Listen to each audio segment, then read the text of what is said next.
말씀을 이어서 5장 23절 우리 신약성경 309면에 있습니다. 갈라디아서 5장 23절 신약성경 309면입니다.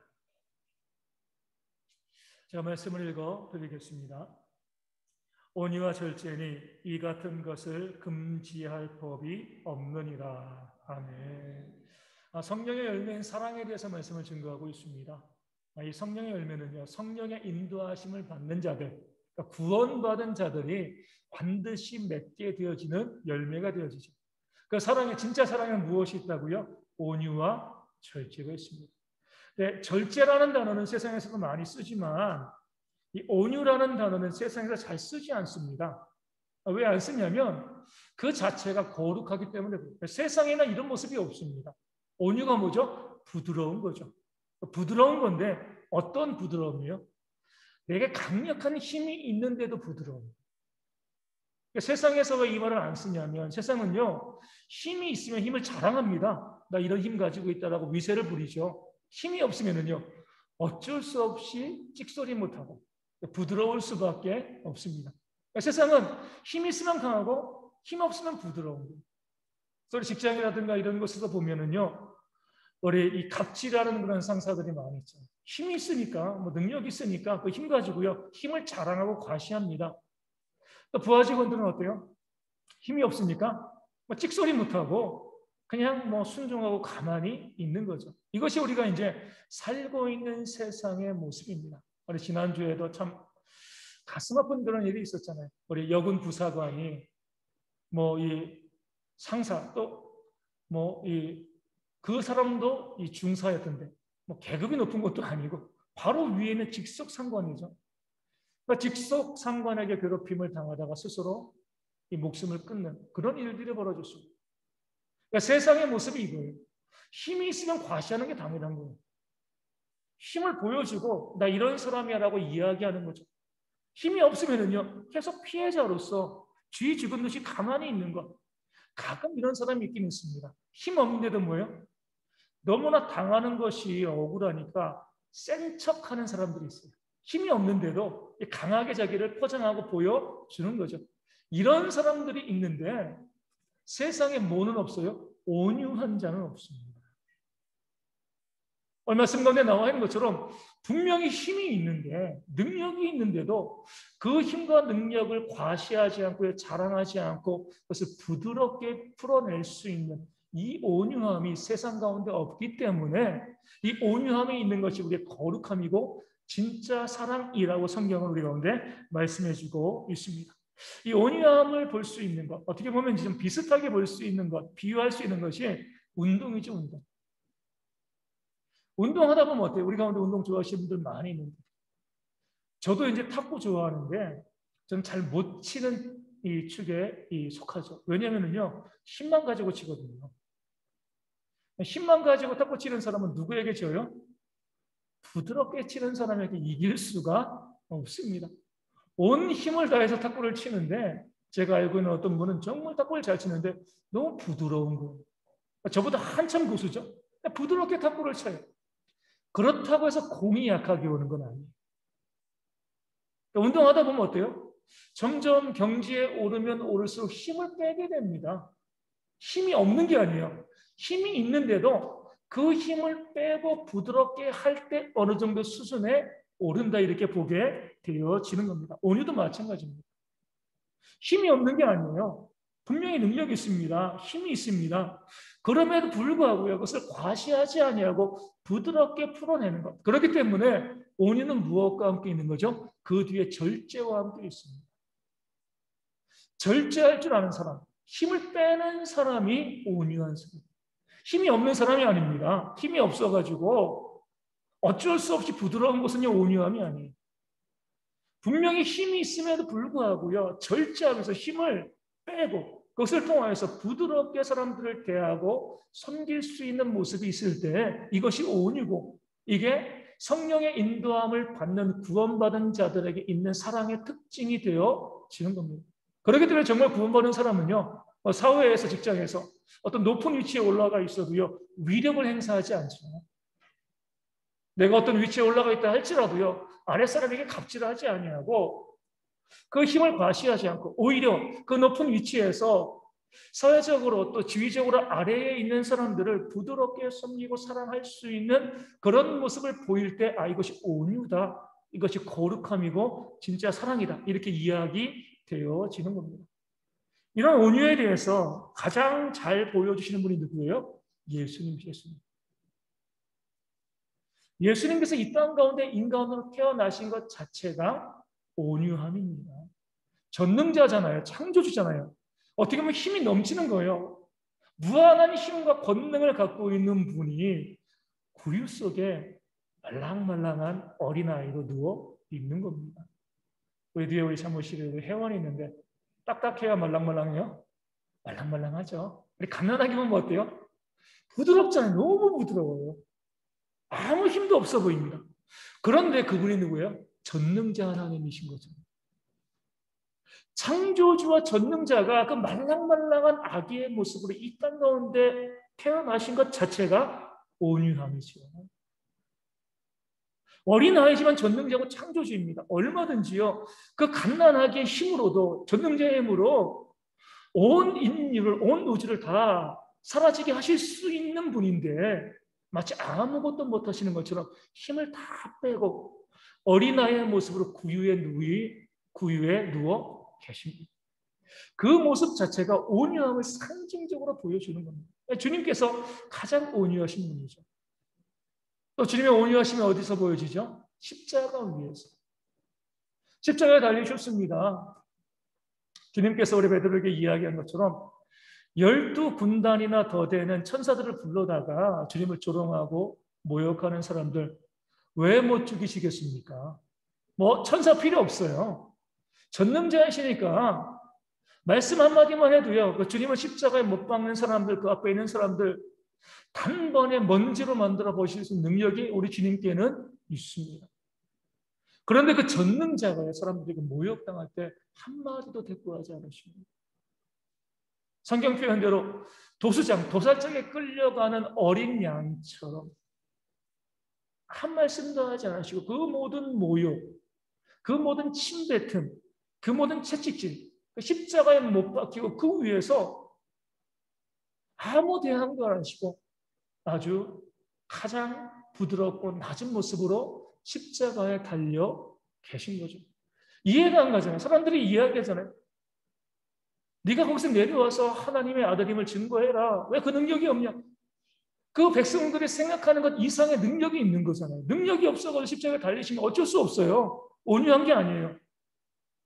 얼마든지 그 십자가에서 모든 것을 떨치시고 나올 수 있는 힘이 있음에도요, 그냥 달려 계신 거죠.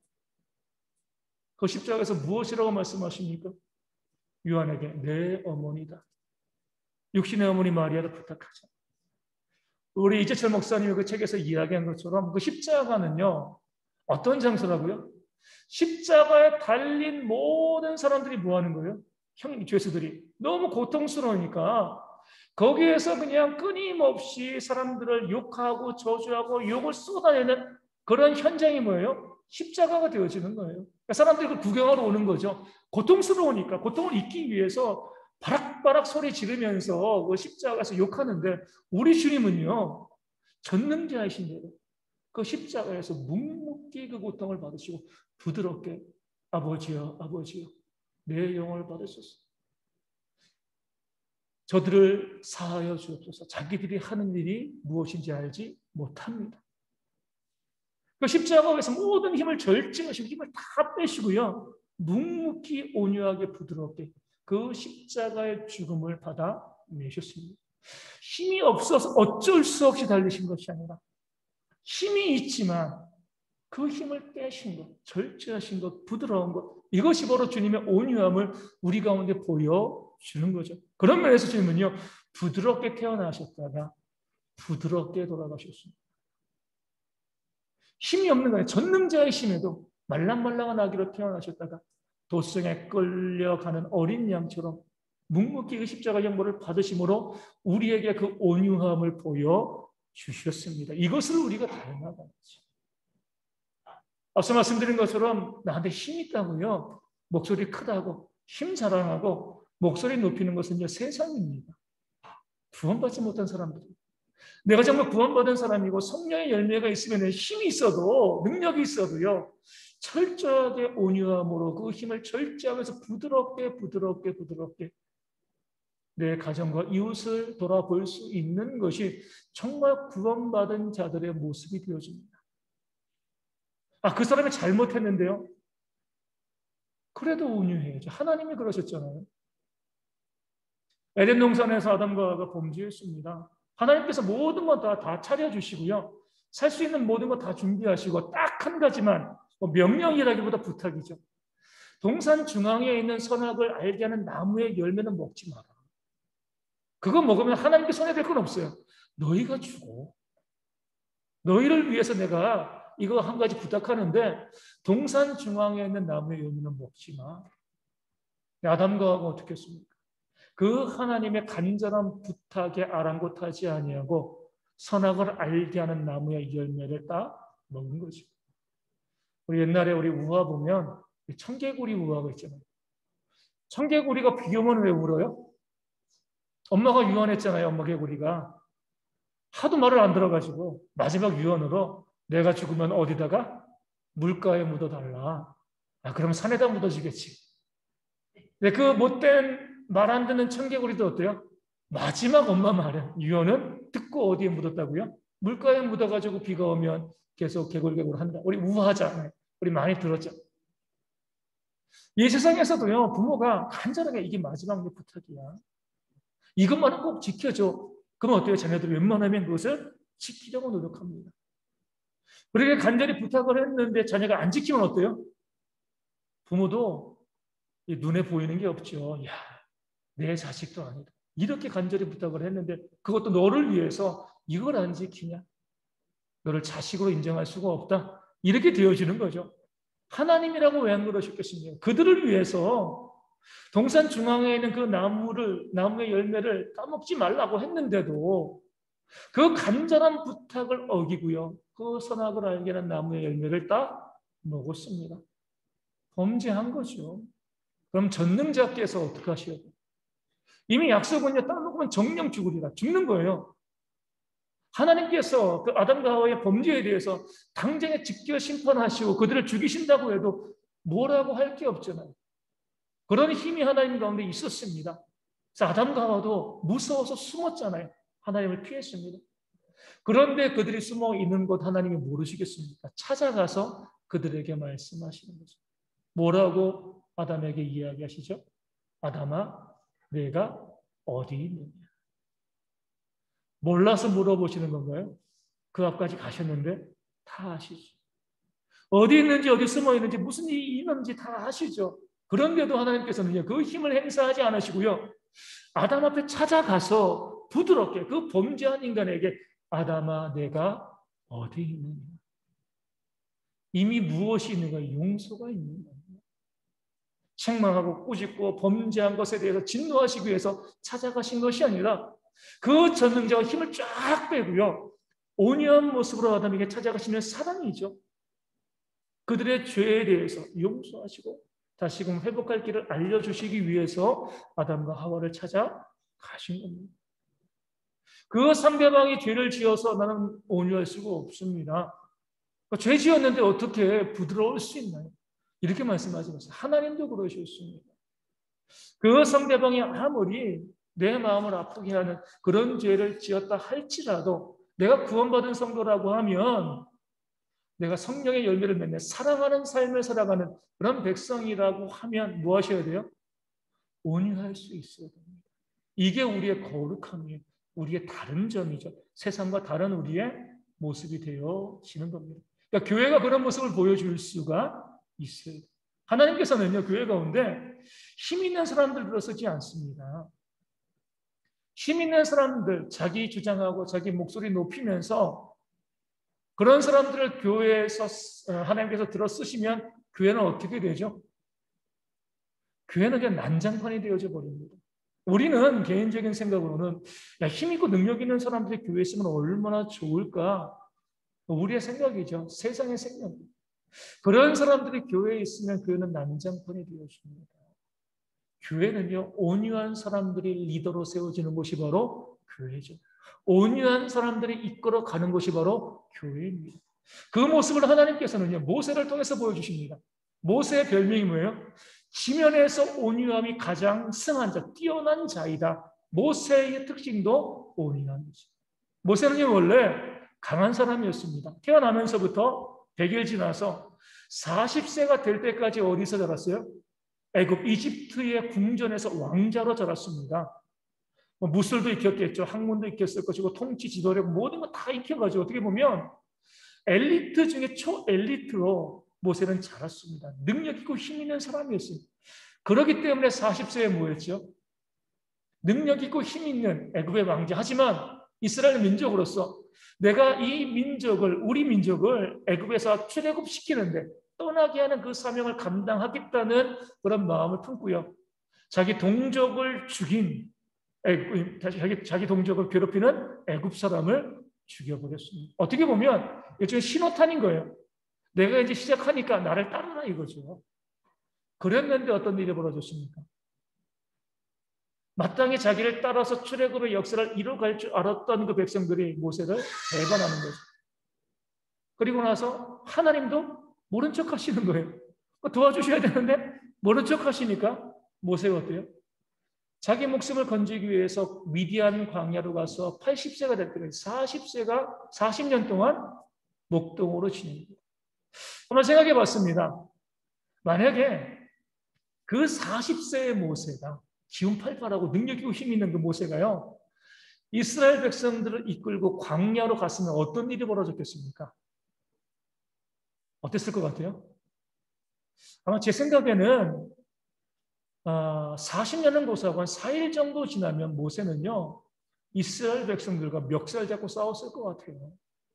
야, 내가 애굽의 왕자의 모든 주의를 포기하고 너희들 이끌어 왔는데 왜 나한테 대항하고, 그 혈기 부리면서 그 능력 있는 자가 백성들을 용납할 수가 없는 거죠. 이스라엘 백성들이 오죽 악했습니까? 늘 배반하고요, 늘 대항하고, 늘 불순종하고, 이런 모습이 광야 생활의 그들의 전부였죠. 그런 수백만의 사람들을 데리고 40세의 모세가 광야로 갔으면요, 아마 도망가 버렸을 겁니다. 나 못해. 이 백성들을 내가 어떻게 끌고.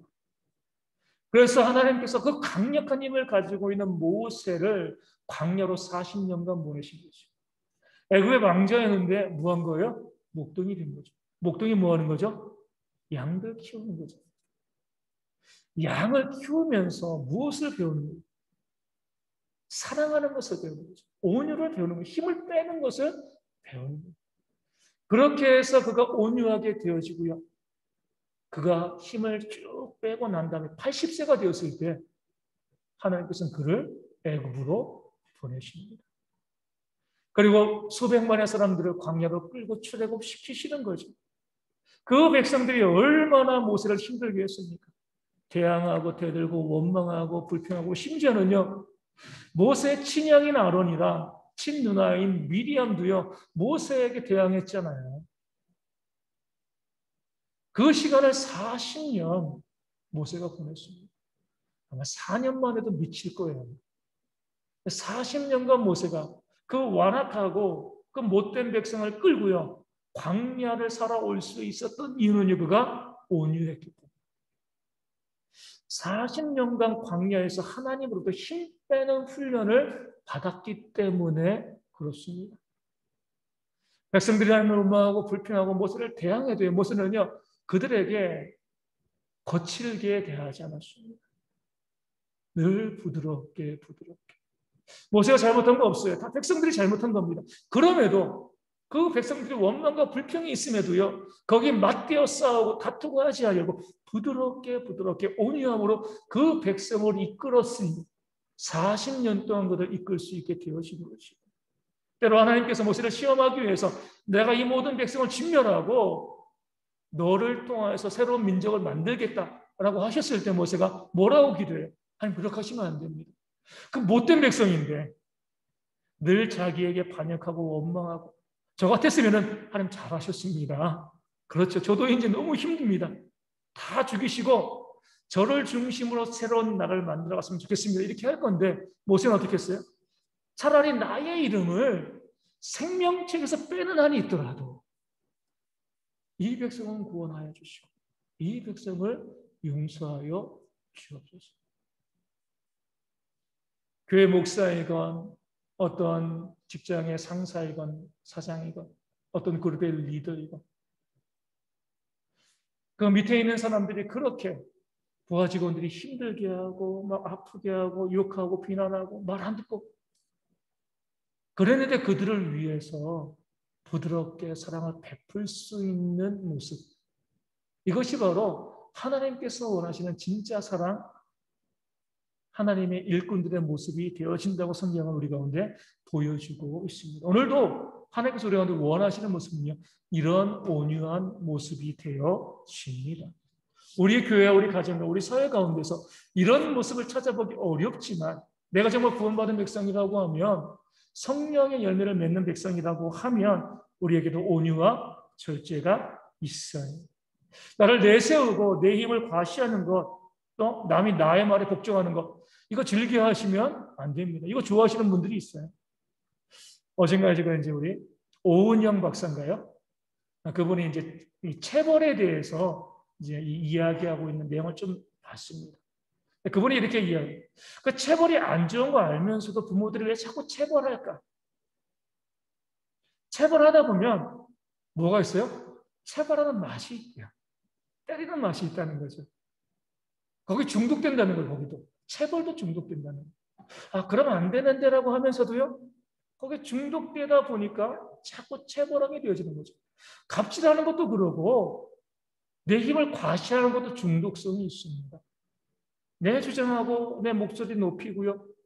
다들 내 말 잘 따라하면 여기에 중독되어지면서 온유함을 잃어버리는 경우들이 그런데 많이 발생합니다. 하나님께서 우리 가운데 원하시는 모습은요, 온유한 모습. 교회 가운데서는요, 갑질이 있으면 안 돼요. 또 성도들의 삶에도 갑질이 발생하면 안 됩니다. 앞서 말씀드린 것처럼 우리가 살고 있는 세상은요, 위력의 세상입니다. 힘을 과시하고 보여주는 그런 세상이죠. 정치권을 보면은요, 정치인 중에서 겸손하게 자기를 낮추면 어떻게 돼요? 사라져버립니다. 아무도 인정해주지 않아요. 정치인들은 힘이 약해도요, 센 척해야 돼요. 강력하게 나 이런 사람이야라고 우리 보여줘야 되는 거죠. 우리 이제 뉴스 보면 그러잖아요. 야, 우리 이런 정치인, 국회의원 이런 사람이 아니었는데 대선에 나가려다 보니까 어때요? 센 척한다. 그러니까 센 척하는 사람들이 능력 있는 줄 알고 힘 있는 줄 알고 그 사람 따라가거든요. 우리가 살고 있는 세상의 모습입니다.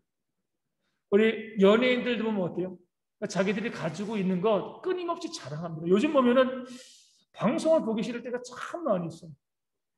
아니 왜 우리가 연예인이 뭘 먹고 뭘 입고 어떤 집에 살고 왜 우리가 그것을 봐야 되죠? 과연 그들이 얻은 소득이 정당한 소득인가? 이것도 우리가 이제 보기는 하지만 그런 모습을 자랑하고 보여주고 예전에는 20, 30년 전까지만 해도 자꾸 겸손하려고 하는 모습을 보여주는데 요즘은 어때요? 내가 있는 것 자랑하고 보여주는 것 이것을 너무나 당연하게 생각하는 것 방송에서 많이 보여줍니다. 사람들 보고 부러워하고 또 주눅이 드는 거죠. 힘은 자랑하라고 있는 거야. 그러니까 세상의 모습입니다. 힘이 있는데도요. 그 힘을 빼고서 온유한 모습을 보이면은요.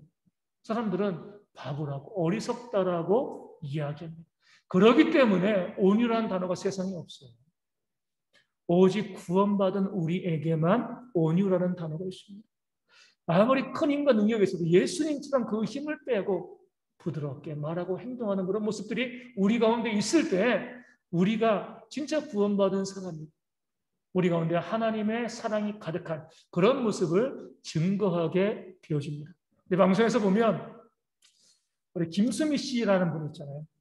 나이 많으시니까 다들 아시잖아요. 방송에서 나오는 그분의 캐릭터가 어때요?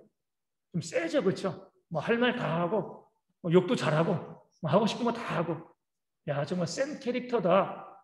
그런데 그 김수미 씨가 한없이 부드러워질 때가 있어요. 언제예요? 손녀딸 볼 때 그렇게 세 보이고 그렇게 뭐랄까요? 강력해 보이고 욕도 거침없이 하는 분이 손녀딸 앞에서는요 한없이 말랑말랑해지는 거예요. 부드러워지는 거예요. 왜요? 사랑하니까. 사랑하면 부드러워집니다. 온유가 있어요. 진짜 사랑에는 온유가 있습니다. 나 사랑한다라고 하면서 거친 것은요 사랑이에요. 저도 이제 우리 정준이를 통해서 약간 그런 것 같아요. 저한테는 정준이가 아들이기보다는 손자 같아요. 손자. 느끼는 그런 자식이기 때문에. 그래서 할아버지 할머니들의 마음을 조금은 이해가 가더라고요. 우리 부모들은 어때요? 우리 이수연 집사님도 마찬가지지만 딸이 귀여워도요. 나중에 보면 후회하는 게 많아요. 아, 내가 그때 좀 더 따뜻하게 대해줄 걸. 내 자식 내가 키우면 힘들어요. 내 자식 키울 때는요. 온유해지기가 참 어렵습니다. 손주 보면은요. 한없이 온유해져요. 우리 박순엽 집사님도 옆에 이제 든든한 우리 손주가 있지만 어때요? 너무 좋죠. 이 손주가 몸도 크고 튼튼하지만 우리 할머니 보기에는요. 보기만 해도 너무나 좋은 사랑스러운 그런 손주인 거예요. 자식과는 좀 달라요. 앞에 있는 집사님이랑 좀 달라요. 그렇죠? 손주가 좀 다른 거예요. 김수미 씨도 그렇게 센 모습을 보여주지만 손주에 대해서만큼은 사랑하니까 한없이 부드러워집니다. 이게 바로 믿는 자들이 일상생활에서 보여주어야 될 그런 온유함의 모습이 되어지는 거예요. 우리 가정에서요. 온유함과 부드러움이 좀 있어야 됩니다. 우리 부부끼리 우리 기싸움하지 마세요. 자꾸 내 주장하고 야 내가 남편인데 내가 아내인데 내가 나이 더 많은데 내가 힘이 더 센데 뭐 이런 거 가지고 가정에서 부부끼리 기싸움하지 마세요. 얼마나 어리석어요. 우리가 얼마나 산다고요. 그렇죠? 우리가 살고 있는 이 세상 가운데 서로에게 부드럽게 되어지면 얼마나 좋습니까? 온유하게 다가오면 얼마나 좋아요. 그게 뭐라고? 정말 가장 사랑하고 가장 섬겨야 될 남편과 아내가 서로 다투고 싸우고 기싸움하고 내가 높다라고 목소리 높이고 이것만큼 어리석은 거 없습니다. 우리가 온유를 실천할 수 있는 가장 중요한 장소는 부부간의 관계. 서로에게 부드럽게 따뜻하게 대해주는 것이 내가 구원받은 자의 모습. 그렇기 때문에 우리 교회도 아직도 이제 그런 분들이 조금 계시긴 하지만 우리 정말 구원받은 하나님 믿는 남편분들 좀 아내에게 잘해 주셔야 돼요. 부드러우셔야 돼요. 조금 시간이 지났지만 우리 중으로 이제 성경 공부할 때 아내는 공부하고 남편이 밥을 만들어 준 적이 있습니다. 이런 것들이 우리 가운데 당연하게 보여줄 수 있는 모습이 돼요. 난 남편이니까, 난 보니까 이것이 아니라 내가 어떻게 하면 내 아내를 돌보고 섬기고 있을까? 아내도 마찬가지죠. 남편을 존중하고 사랑하면서 거칠게 몰아붙이지 마시고요. 자꾸 부드럽게 대해줄 수 있는 모습들이 부부 안에 있는 것이 이것이 구원받은 백성들의 모습인 거죠. 부모와 자녀도 마찬가지죠. 내가 부모니까 내가 힘 있고 나이 더 많고 세상 많이 살아봤고 또 경제력도 내가 더 세니까 자꾸 자녀들을 내 아래에 두면서 억압하고요. 그 자녀들에게 이래라 저래라 그 하지 않으려고 노력하셔야 됩니다. 내 자녀이지만 하나님의 자녀입니다. 나와 다른 인격체입니다. 존중해 줄 줄 알아요. 부모로서 그 자녀에게 최대한 뭐예요? 부드럽게 대해줄 수 있는 것. 가끔 가다 보면은 밖에 직장에서 받았던 스트레스를 집에서 자녀들에게 푸는 분들이 있습니다. 어리석은 거예요. 밖에서 막 스트레스 받고 힘들고 어려우면요. 집에 들어오기 전에 집 건물을 발로 몇 번 차는 한이 있더라도 다 풀고 집에 들어오셔서 자녀들에게는요. 부드럽게 대해줄 수 있어요. 그 화를 자녀들에게 쏟아내는 그런 악한 모습을 우리 부모들이 보이시면 안 됩니다. 자녀들은 어때요? 부모님들 보게 되었을 때 때로는 이해 안 갈 때가 많죠. 왜 저렇게 생각하실까? 왜 저런 모습을 보일까? 그럼에도 불구하고 자녀라고 하면 부모에게 욱하시면 안 돼요. 내 부모이기 때문에 최대한 존중하고 또 사랑하면서 부드러운 모습을 보일 수 있는 것. 이것이 바로 믿는 자의 가정, 온유한 가정, 사랑이 있는 가정의 모습이 되어지는 줄로 믿습니다. 그래서 우리 대형의 모든 성도의 가정이요, 좀 말랑말랑해지고 좀 부드러웠으면 좋겠어요.